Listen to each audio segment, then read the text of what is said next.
किसान वाणी कार्यक्रम सुनने वाले सभी किसान भैया हरों को और किसान बिन्ना हरों को और खास तौर से मधुमक्खी पालक जो किसान भैया बिन्ना है नीरज भैया, उन सबको सतीश साहू और नीरज सोनी की राम राम।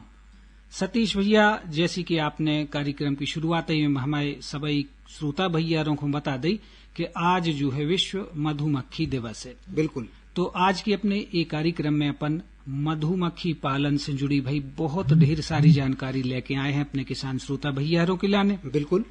आज की अपनी चर्चा जो आपस की राहत है अपन हर रोज जो कार्यक्रम में करते हैं वह है विश्व मधुमक्खी दिवस और मधुमक्खी पालन हम किसान भैया रहे कैसे करें, कैसे इको लाभ लेवें और कुछ और अन्य ऐसी बातें हैं जो ध्यान में रखने हैं भी अपने चर्चा को विषय रहने हैं।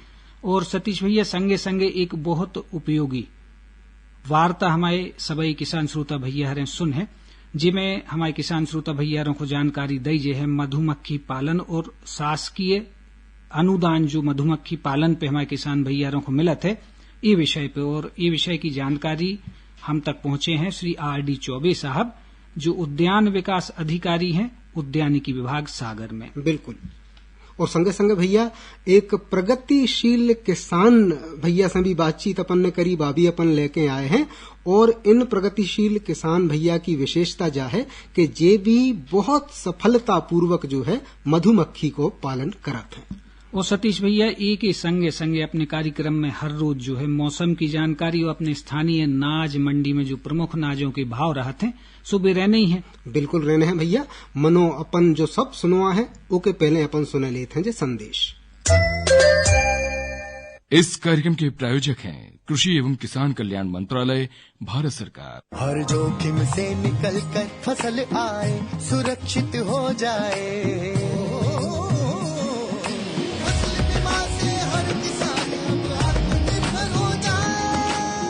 संकट के समय प्रधानमंत्री फसल बीमा योजना किसानों के लिए वरदान है। अब सूखा पड़े या बाढ़ आ जाए कोई डर नहीं, अब ओले पड़े या कीट पतंगे फसल खा जाए कोई फिक्र नहीं, क्योंकि हमने लिया है प्रधानमंत्री फसल बीमा।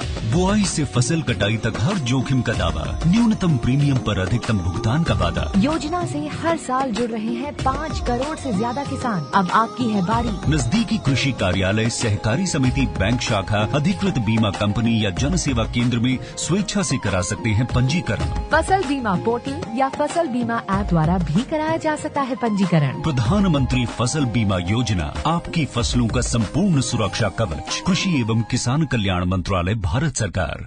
सतीश भैया एक बार फिर स्वागत कर रहे हैं अपन सभी अपने किसान श्रोता भैया बिन्नाहरों को अपने कार्यक्रम किसान वाणी में। बिल्कुल।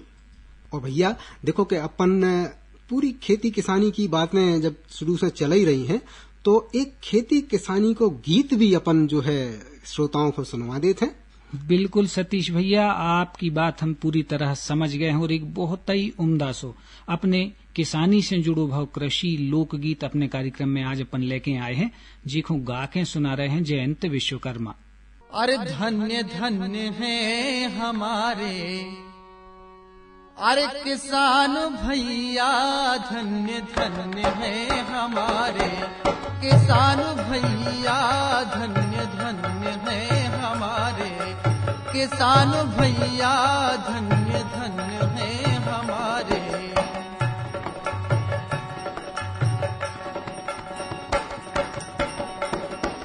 किसान भैया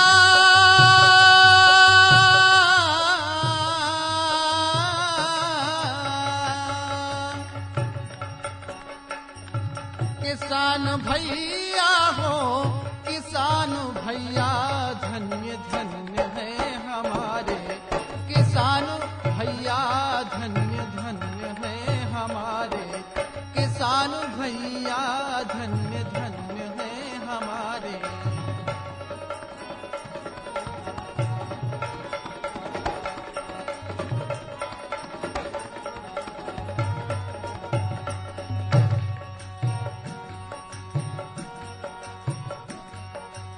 जड़कारो देखे ना घाम और ततूरी, जड़कारो देखे ना घाम और ततूरी, तन मन और धन से करें सेवा सबूरी, तन मन और धन से करें सेवा सबूरी।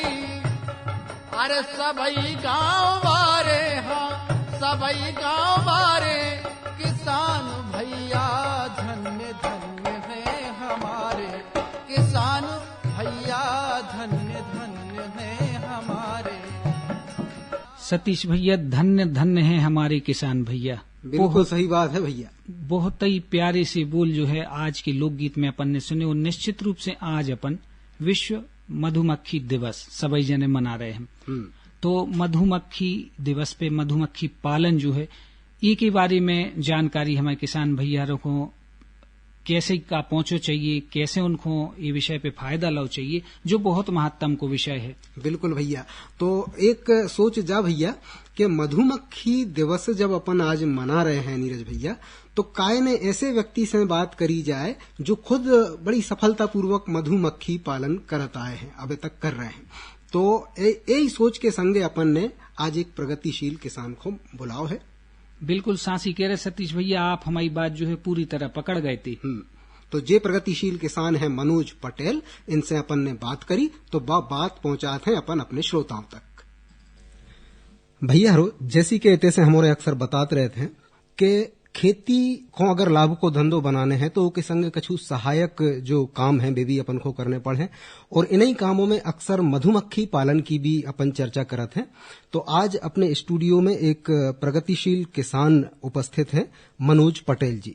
मनोज पटेल जी प्रयोगवादी किसान हैं, खूब प्रयोग करत हैं और सफलतम प्रयोग करत हैं, गैर परंपरागत खेती से जुड़े रहते हैं और सफल भी में होते हैं, और सागर क्षेत्र में मधुमक्खी पालन को जी प्रशिक्षण भी देते हैं। तो मनोज जी बहुत बहुत स्वागत है आपको हमारे कार्यक्रम में। और सबसे पहले आप जा बताओ कि आपको मधुमक्खी पालन की प्रेरणा कहाँ से मिली, कबे आपने जो काम शुरू करो?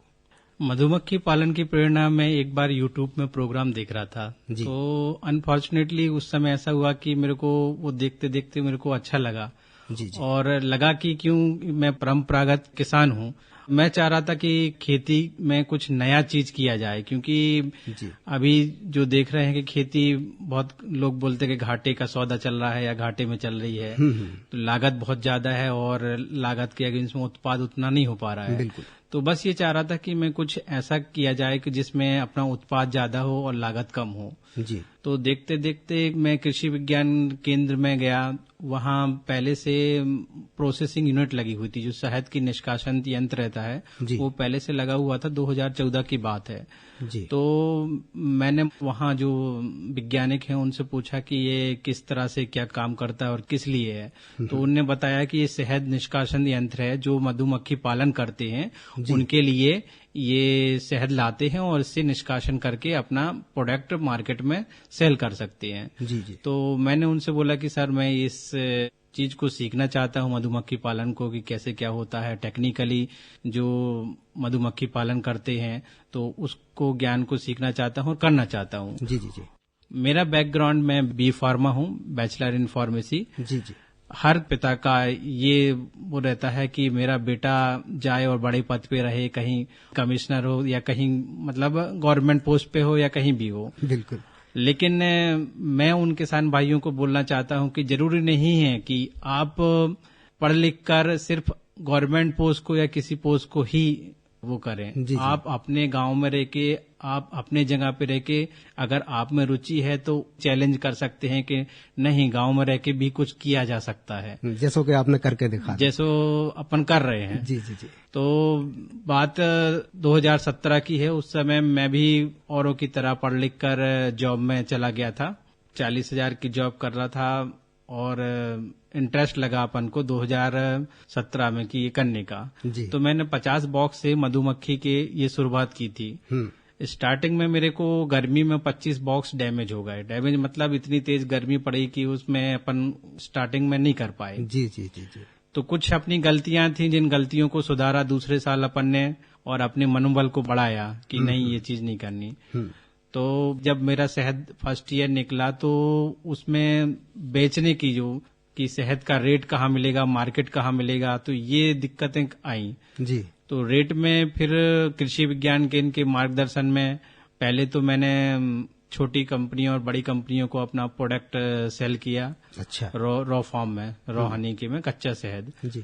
फिर कृषि विज्ञान केंद्र के मार्गदर्शन में उन्होंने बताया कि आप एक काम कीजिए कि आप अपना मार्कर बनाइए, अपना मार्कर को रजिस्टर करिए। जी जी जी। जिससे आपको डायरेक्ट लाभ होगा।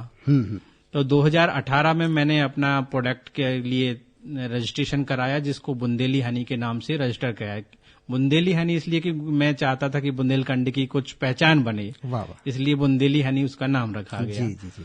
2018 में मैंने स्टार्ट किया, मेरा प्रोडक्ट स्टार्ट हुआ, छोटे स्तर से हुआ, दमोह लेवल से मैंने स्टार्ट किया। फिर धीरे धीरे मेरे को और जगह के ऑर्डर मिलते गए, जैसे दमोह, सागर, भोपाल, इंदौर, जबलपुर, यहाँ तक कि मैंने अहमदाबाद भी अपने शहद का प्रोडक्ट बना के उनको दिया है। जी। तो 50 बॉक्स से जब अपन ने स्टार्ट किया तो इसकी लागत मेरे को 2 लाख रुपए आई थी। अच्छा।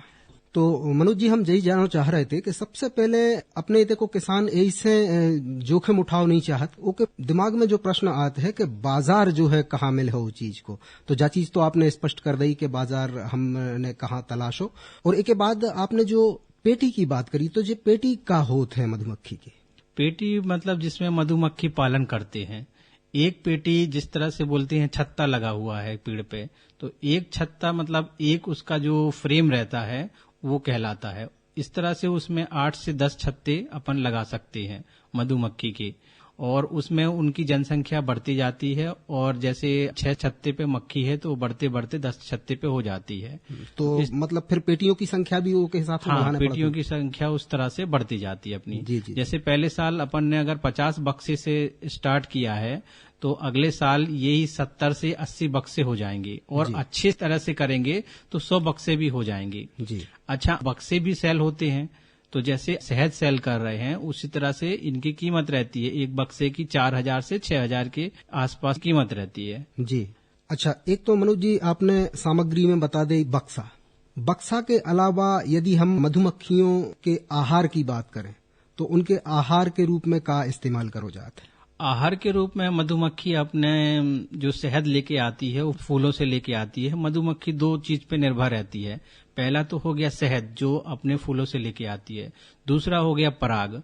पराग का काम रहता है जो फूलों से लेके आती है वो अपने बच्चों को उनकी ग्रोथ के लिए, उनकी डेवलपमेंट के लिए काम करता है, जो कि प्रोटीन का सोर्स रहता है। जी। अच्छा, तो जो मधुमक्खी पालन करने वाला व्यक्ति है, किसान है, तो ओके लाने संगे संगे फूल की खेती भी करने पड़े? ये जरूरी नहीं कि फूल की खेती करनी पड़े। जी। जैसे आपने तो सरसों होत है, धनिया होत है, मिर्ची होत है, सब्जियां वगैरह होती हैं, तो उनपे भी मधुमक्खी बहुत अच्छा काम करती है, और उनसे पराग और शहद दोनों इकट्ठा करती है। तो जरूरी नहीं है कि आप अपनी खेती पे ही करें। जहाँ ये फूलों की खेती है या सब्जी वगैरह बागवानी है, तो वहाँ आप ये बक्से रख के और मधुमक्खी अपना कार्य शुरू कर देती है। जी। तो आप निश्चित रूप से इतनी अच्छी जानकारी हमारे किसानों को दे रहे हो। एक प्रश्न और दिमाग में आता है कि कितनी जगह में मधुमक्खी पालन अपन कर सकते हैं? कितनी जगह कम से कम भाव चाहिए एक किसान के पास? मधुमक्खी पालन के लिए किसान के लिए ये जरूरी नहीं कि खुद की जगह हो, दूसरे की जगह में भी कर सकते हैं। लगभग इसमें अगर 100 बॉक्स रखें तो आधे एकड़ में 100 बॉक्स रखे जा सकते हैं, और जैसे बॉक्स उसके ज्यादा हो तो उस हिसाब से जगह बढ़ा सकते हैं। जी। अच्छा, जो शहद को उत्पादन होते है, एक ही अगर समय अवधि की हम बात करें तो जब हम शुरू करते हैं ओके कितने दिन बाद शहद मिलबो हमें शुरू होते, और ओके बाद जब हम प्रोसेस में आ जाते हैं, लगातार हमारा काम चलन लगा थे, तो कितने कितने दिनों के अंतर से हमें शहद को उत्पादन मिला थे? शहद डिपेंड करता है, निर्भर करता है कि आप किस तरह की फूल लगाए हुए हो। सबसे पहले कि जैसे आप सरसों की खेती करते हैं तो सरसों की खेती में हर हफ्ते आप शहद निकाल सकते हैं, क्योंकि उसमें सबसे ज्यादा शहद बनता है। इसके अलावा धनिया भी है, इसके अलावा मूंग है, उड़द है, बाजरा है, और भी ऐसी फसलें हैं जो मधुमक्खी पालन के लिए बहुत अनुकूल रहती हैं। बरसीन हो गया, मक्का हो गया, और जितनी भी प्रकार की सब्जियां हैं, चाहे वो गोभी हो, चाहे वो भिंडी हो, करेला हो, तुअर हो, जो भी सब्जी हैं, जितनी बॉल वाली सब्जी हैं और जितनी भी सब्जी हैं, वो सब में मधुमक्खी काम करती है। और मधुमक्खी का जो विशेष रोल रहता है वो परागण करना रहता है। एक फूल से दूसरे फूल पे जाती है तो परागण की जो क्रिया होती है, जिसके कारण उस फसल में वृद्धि होती है। अगर मधुमक्खी पालन जो किसान भाई है, अगर वो अपने खेत पे मधुमक्खी पालन करता है आसपास, तो 20 से 30 गुना उसकी फसल में वृद्धि होती है, क्योंकि परागण जो क्रिया होती है वो मधुमक्खी ही करती है। जी अच्छा, मधुमक्खियों की संख्या के हिसाब से जैसे देखो जाए तो कितनी संख्या मधुमक्खियों की है और ऊपे हमें कितना उत्पादन मिले, ऐसा कोई गणित होता है? मधुमक्खी अगर 5 बॉक्स हैं, जैसे 5 बॉक्स हैं अपने खेत पे रखे हैं, तो 5 बॉक्स 1 एकड़ के लिए काफी रहते हैं, 1 से 2 एकड़ के लिए, क्योंकि एक मधुमक्खी पूरे दिन भर में ऐसा अनुमान किया गया है कि 50 से 60 लाख फूलों पे घूमती है और परागण क्रिया करती है और अपना शहद का इकट्ठा करती है। और चलत चलत मनोज भाई, हमारे किसानों से आप का के हो? आज मधुमक्खी पालन दिवस 20 मई है और किसान भाइयों से मैं यही कहना चाहता हूं कि फसल के अलावा जो अभी आप फसल लगाते हैं, उसके अलावा आप अपने लिए एक्स्ट्रा इनकम का सोर्स बना सकते हैं मधुमक्खी पालन से, क्योंकि इसमें आपकी फसल की वृद्धि भी होती है और जो शहद निकलेगा उससे भी आपको एक्स्ट्रा लाभ मिलेगा। करीब 20 से 30% आपके फसल में वृद्धि और 30 से 40% आपकी इनकम में वृद्धि शहद से हो जाएगी। तो बस किसान भाइयों से यही मेरा अनुरोध है। तो मनोज पटेल जी, आपने जो मधुमक्खी पालन की जानकारी हमारे किसान भैयारों को दी है, निश्चित रूप से प्रेरक है और हमें विश्वास भी है कि हमारे कई किसान एक क्षेत्र में अपनी शुरुआत कर हैं। आप हमारे स्टूडियो में पधारे, इतनी बढ़िया जानकारी दी, आपको बहुत बहुत धन्यवाद। मधुमक्खी पालन की सफलता की जो एक कहानी अपन ने सुनवाई, उससे जुड़ी भाई और दूसरी बातें, कैसी बातें? उद्यान की विभाग से जुड़ी भई बातें, जो उद्यान की विभाग की योजनाएं हैं, ये संबंध में उन योजनाओं को जो क्रियान्वयन है ऊपर का अनुदान दो जात है, ये विषय पे भी एक चर्चा अपन लेके आए हैं। और ये में अपन ने बात करी है जो अपने वरिष्ठ उद्यान विकास अधिकारी हैं आर.डी. चौबे जी, इनसे तो जावार्ता भी अपन सुनवात है। बिल्कुल सुनत है भैया। अपन अक्सर चर्चा करत हैं कि मधुमक्खी पालन यदि करो जाए तो बहुत फायदे को जो धंधो है और खेती बाड़ी के काम बिना बाधित करें अपन जो काम कर सकते हैं। तो आज मधुमक्खी पालन से जुड़ी कौन कौन सी सरकारी योजनाएं हैं और उनको कैसे फायदा अपन ले सकते हैं, उनमें कौन कौन से फायदा हैं, ये विषय पे जानकारी देबे अपने स्टूडियो में वरिष्ठ उद्यान विकास अधिकारी आर.डी. चौबे साहब पधारे हैं। तो सबसे पहले तो उनको स्वागत करते हैं। बहुत बहुत स्वागत है चौबे साहब आपको। मधुमक्खी पालन से जुड़ी कौन कौन सी योजनाएं हैं जो उनकी अपन किसानों को जानकारी दे सकते हैं? इसमें मधुमक्खी पालन की तो जो हमारे उद्यान की से जो योजनाएं हैं, उसमें एकीकृत बागवानी विकास मिशन के तहत जी मधुमक्खी के जो छत्ते हैं और पेटिकाएं हैं, उस पर अनुदान दिया जाता है। छोटे किसान हैं या कोई भी इस तरह जो मधुमक्खी की जो पालन कर रहे हैं, उनके लिए ये अनुदान योजनाएं हैं, बशर्ते उन्होंने हमारे विभाग में योजनाओं में अपना पंजीयन कराया हुआ हो। एक उसमें शर्त है, क्योंकि कोई भी स्कीम यदि हमें प्राप्त करना है किसानों को हमारे उद्यान की, तो सबसे पहले अपना रजिस्ट्रेशन कराना जरूरी होता है। रजिस्ट्रेशन के बाद फिर उस योजना में यदि हमारे पास लक्ष्य है या उसका पैसा आता है, तो उसके बाद उसमें उसका पंजीयन हो जाता है। पंजीयन होने के बाद उसको किसान को वो सामग्री खरीद के बिल प्रस्तुत करता है और उसको उस सत्यापन के बाद अनुदान दे दिया जाता है। तो सबसे पहले हमें ये जानना जरूरी है कि मधुमक्खी पालन का व्यवसाय ही क्यों। बिल्कुल उसका संक्षिप्त में थोड़ा सा ये करना चाहेंगे कि आजकल के उसमें प्राकृतिक खेती पे सरकार बहुत जोर दे रही है, तो मधुमक्खी पालन भी प्राकृतिक खेती के ही अंतर्गत है कि उसमें जो हमारी जो प्रकृति से उपलब्ध चीजें हैं उनसे हम व्यवसाय करके अपना, ताकि उसको पर्यावरण को क्षति भी ना हो और हमारा जो उद्देश्य है आर्थिक लाभ प्राप्त करना वो भी पूरा हो सके। मधुमक्खी पालन में इसके साइड में क्या होता है कि शहद और मोम के अतिरिक्त गोंद भी प्राप्त होता है। मोमबत्तियां वगैरह जो बनाई जाती हैं या इस तरह की जो उसमें काम आते हैं, बहुत सारी चीजें उसकी बनती हैं। तो ये जो चीजें हैं ये अतिरिक्त प्राप्त हो रही हैं। पहली चीज है प्राकृतिक खेती है, बगैर किसी को नुकसान पहुंचाए, बगैर किसी रसायन का उपयोग किए हुए हम शुद्ध प्राकृतिक अवस्था में प्राकृतिक रूप से ही उसकी खेती करने को ही ये मधुमक्खी पालन का स्वरूप दिया गया है। और ग्रामीण जो भूमिहीन हमारे बेरोजगार किसान भाई हैं, वो ऐसे व्यवसाय को अपना के एक अच्छा लाभ प्राप्त कर सकते हैं। और उसमें सरकार की तरफ से एक राष्ट्रीय बागवानी बी बोर्ड बना हुआ है। वो बी बोर्ड जो है ये मधुमक्खी पालन में सहायता, उस पर अनुदान और किसानों को प्रशिक्षण का आयोजन भी करता रहता है समय समय पर। नाबार्ड भी इस तरह की योजनाएं चलाता है, लेकिन हम यहाँ बात करेंगे सिर्फ एकीकृत बागवानी विकास मिशन के तहत जो हमारे यहाँ से होता है। सबसे पहली बात इसमें आती है कि आप कोई भी काम शुरू करें उसके पहले प्रशिक्षण बहुत जरूरी है। तो प्रशिक्षण के लिए हमारे यहाँ मुरैना में केंद्र बना है। सेडमेप जो संस्था है वो हर जिले में मधुमक्खी पालन के प्रशिक्षण आयोजित करती हैं। तो जो भी किसान भाई यदि सबसे पहले प्रशिक्षण प्राप्त करना चाहते हैं तो वो हमारे यहाँ से संपर्क कर सकते हैं। हम सेडमेप से या मुरैना से जो हमारा जो एग्रो का फार्म है वहां पर मधुमक्खी पालन प्रशिक्षण केंद्र भी है और उत्पादन केंद्र भी है। तो ये प्रशिक्षण सशुल्क होते हैं या निःशुल्क होते? नहीं, सशुल्क निःशुल्क। सरकारी यदि प्रशिक्षण होगा तो निःशुल्क होगा। यदि कोई संस्था जैसे सेडमेप वगैरह कराते हैं तो उसके लिए उनको शायद 1,000 रुपये प्रति कृषक के हिसाब से जमा करना होता है और उनका फार्म भरा जाता है। और 10 या 20 किसानों के समूह यदि इकट्ठे हो जाते हैं इस तरह के, तो उनको वहां उस जिले में जाके या उस ब्लॉक में जाके जहां के किसान है वहां जाके प्रशिक्षण विशेषज्ञों द्वारा दिया जाता है या उपलब्ध कराया जाता है। तो उससे क्या होता है, जो एकदम से कोई भी नया व्यक्ति मधुमक्खी पालन का व्यवसाय नहीं कर सकता, क्योंकि थोड़ा जोखिम भरा भी है। उसको कैसे हमें शहद निकालना है, कैसे रानी मधुमक्खी को, नर मधुमक्खी को या जो श्रमिक मधुमक्खियां हैं उनको अलग अलग करना है, कैसे हमें उसको किस टेम्परेचर पे करना है।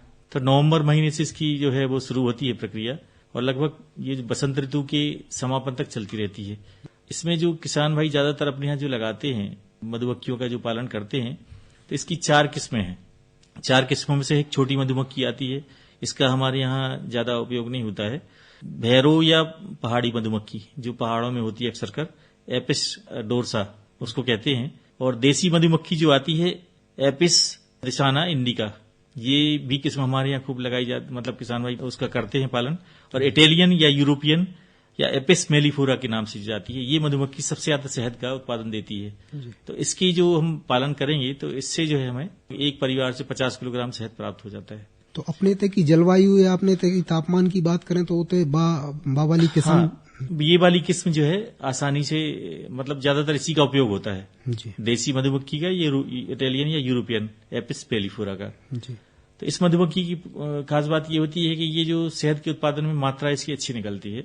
मतलब हमने बताया कि एक परिवार से 50 किलोग्राम शहद निकल आता है। और जो देसी मधुमक्खी है उससे हम 15 से 20 किलो शहद निकाल सकते हैं। तो इसमें जो 2 चीजों की आवश्यकता मेन रूप से होती है, एक तो पेटी जो बक्से जिनमें मधुमक्खी पालन किया जाना है, दूसरा छत्ते जिनमें मधुमक्खियां उनके वो बने हुए होते हैं, उसमें लाई जाती हैं। एक बक्से में 8 छत्ते रखे जा सकते हैं लगभग। और उस पर हमारे यहाँ जो विभाग की तरफ से है MIDH के अंतर्गत 40% अनुदान, लगभग 4,000 रुपये प्रति पेटी अनुदान दिया जाता है। छत्ते के ऊपर भी 800 रुपये प्रति छत्ते के हिसाब से वो भी 40% के करीब अनुदान दिया जाता है। प्रक्रिया वही है, अनुदान प्राप्त करना है तो आपको पहले हमारे यहाँ रजिस्ट्रेशन कराना होगा। रजिस्ट्रेशन में कोई खास बड़ा वो नहीं है विषय।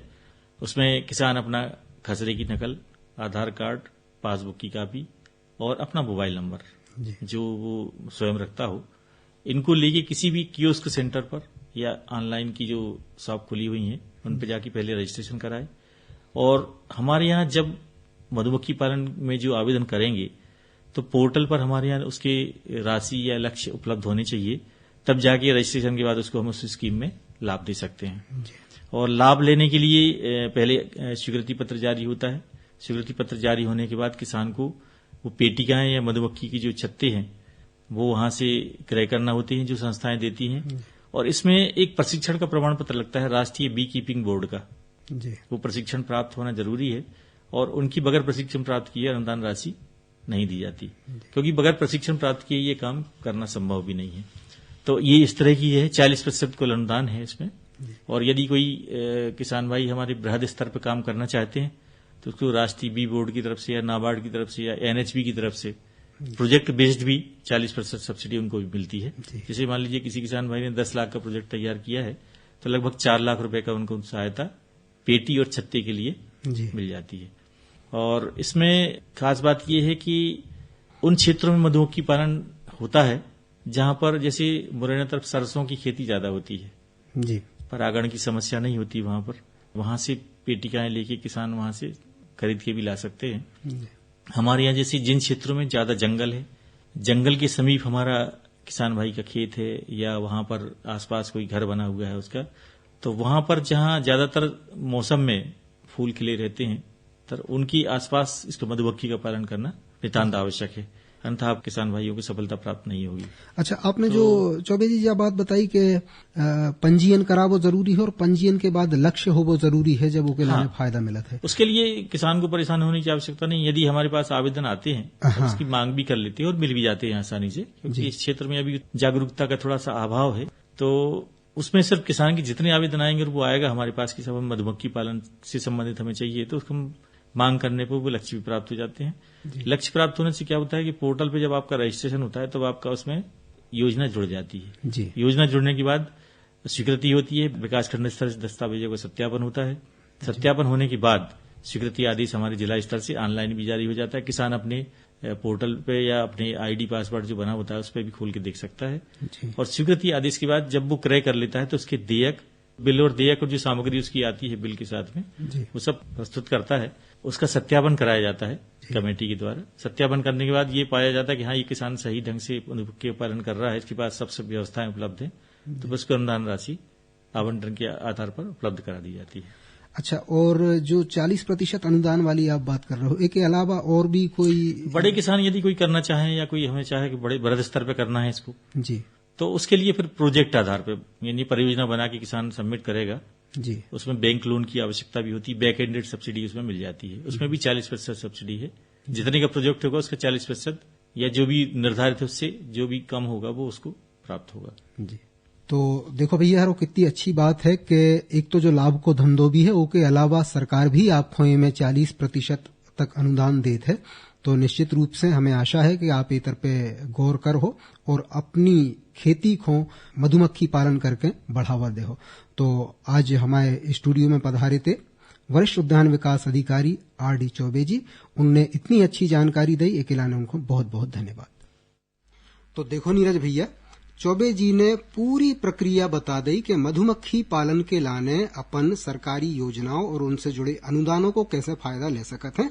तो अब किसानों को जो है और सरल हो गई पूरी जानकारी, है ना सतीश भैया। विश्व मधुमक्खी दिवस पे अपने किसान श्रोता भैयारों को आज के कार्यक्रम में न केवल मधुमक्खी पालन की महत्तम बल्कि ओखों कर भी जो शासकीय योजना या अनुदान है इनकी संपूर्ण जानकारी अपन ने अपने श्रोताओं तक आज बड़ी आसानी से पहुंचाई। बिल्कुल बिल्कुल। और अब अपन रोज के क्रम की तरफ आप पहुंचे हैं नीरज भैया, तो इते बताओ आप अनाज के भाव। सतीश भैया, अपनी स्थानीय अनाज मंडी में गेहूं को आज को भाव 2000 रुपया प्रति क्विंटल से 3250 रुपया प्रति क्विंटल रहो। चना 4000 रुपया से 4650 रुपया प्रति क्विंटल। मसूर को दाम अपनी स्थानीय अनाज मंडी में 5200 रुपया से 6800 रुपया प्रति क्विंटल। सोयाबीन को भाव 6200 रुपया से 7400 रुपया प्रति क्विंटल रहो। और अपनी स्थानीय अनाज मंडी में राई सरसों को आज को औसत भाव 5500 रुपया से 6200 रुपया प्रति क्विंटल रहो। बिल्कुल भैया। और अब अपन आते हैं मौसम की जानकारी की तरफ। तो आज को अधिकतम तापमान रहो 43 डिग्री सेल्सियस, न्यूनतम तापमान रहो 30 डिग्री सेल्सियस। और नमी की बात करें, माने आर्द्रता की बात करें, तो जा रही 16%। तो इन्हीं सूचनाओं के संगे अब आज के किसान वाणी कार्यक्रम को समय भैया आ रहे पूरा हो रहा है। सबई जनो हमारो खोंदे अनुमति, सबई को सतीश साहू और नीरज सोनी की राम राम। इस कार्यक्रम के प्रायोजक थे कृषि एवं किसान कल्याण मंत्रालय, भारत सरकार। अरे सुन तो, मुझे क्या सुनाना चाहते हो? जो सुनाओ मेरी सौतन को। किसको? अरे वही तुम्हारा मोबाइल फोन जिससे सुबह शाम दिन रात चिपके रहते थे और कहते थे किसान कॉल सेंटर से बातें हो रही हैं। अच्छा ये बात है। हाँ, क्यों, क्या हुआ?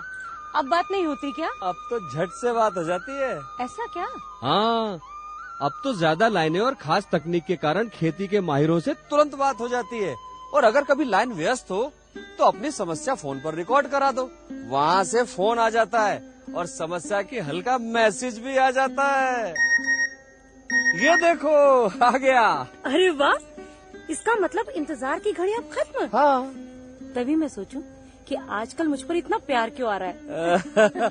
कृषि संबंधी समस्याओं का अपनी भाषा में तुरंत हल पाने के लिए पूरे भारत में किसी भी फोन से हेल्पलाइन नंबर पर संपर्क करें। किसानों का दोस्त किसान कॉल सेंटर।